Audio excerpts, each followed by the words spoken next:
Il est l'un des symboles du pays et depuis des siècles, il fait partie de la vie quotidienne des Sénégalais. Et si le baobab devenait aussi pour eux une source d'enrichissement, un vrai moyen de sortir de la pauvreté. Tu repères les plus grosses et tu les cueilles. Sous l'œil de Sounkarou Diédiou, un jeune homme fait tomber un pain de singe, le fruit du baobab. Celui-là est lourd, il n'est pas bon. Celui-ci, il est léger, c'est bon. Sounkarou Diédiou est une productrice de jus de baobab, un travail de femme au Sénégal. Après avoir ramassé la matière première, On va casser le pain de singe à la maison. avec d'autres femmes de son village, elle extrait d'abord la chair de fruits de baobab qui va servir à fabriquer ensuite la boisson. Ça, c'est un jus que l'on fait depuis toujours. Quand j'étais petite, ma maman préparait aussi de la bouillie de mil. Et elle rajoutait du jus de baobab pour me protéger des petites maladies. Le fruit de baobab et ses différents usages traditionnels. Je lui en donne encore un peu. Au Sénégal, on lui prête depuis longtemps de multiples vertus, comme de calmer les maux de ventre, par exemple. Ok, on le met là. Pierre-Gilles Coméa est agronome. Ce Français s'est installé au Sénégal en 2004. Il a immédiatement découvert l'usage traditionnel du pain de singe. Voilà, là c'est bon, il n'y a pas beaucoup de morceaux.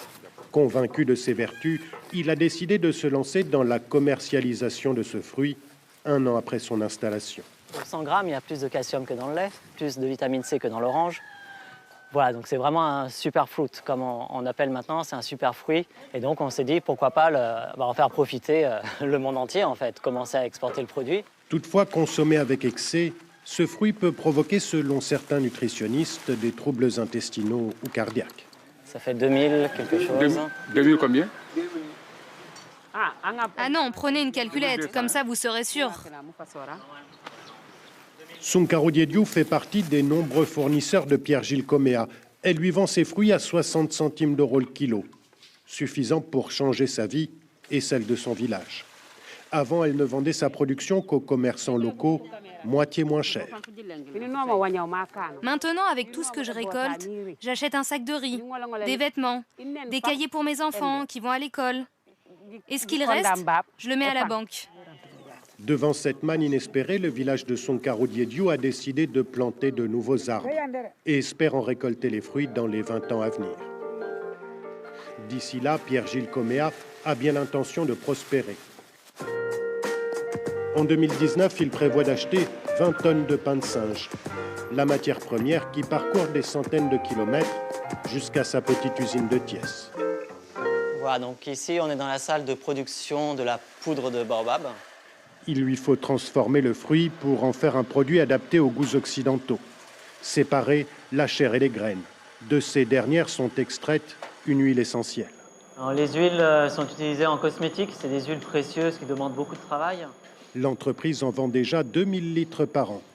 La chair est de son côté réduite en poudre, plusieurs fois tamisée, un produit certifié biologique pour les marchés européens et américains. Voilà, donc ce produit va partir au Canada et c'est déjà vendu en fait pour des gens qui ont un projet de faire des barres de céréales. Pierre-Gilles Coméa, qui exporte déjà au Canada et en Australie, espère doubler sa production dès l'année prochaine. De quoi faire connaître le baobab du Sénégal bien au-delà de ses frontières.